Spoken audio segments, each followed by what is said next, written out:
ఎందుకని మన స్థితిని మర్చిపోకూడదు అని అంటున్నామంటే, మన స్థితిని మనం జ్ఞాపకం చేసుకున్నప్పుడే మనకు అర్థమవుతుంది ఈరోజు ఏ స్థితిలో దేవుడు మనల్ని పెట్టాడో. కాబట్టి మర్చిపోకండి.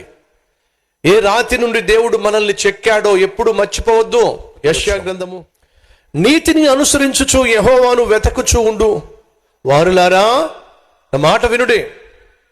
మీరు ఏ బండ నుండి చెక్కబడితిరో దానిని ఆలోచించుడి.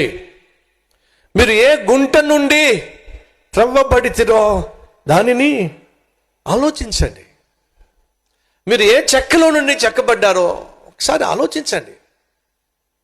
ఏ గుంటలో నుండి లేవనెత్తబడ్డారో మర్చిపోకండి.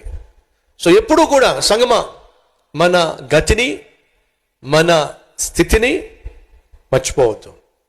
కృతజ్ఞత అనేది మనల్ని మరింతగా దీవించే ఓ అద్భుతమైన ఆత్మీయ లక్షణం.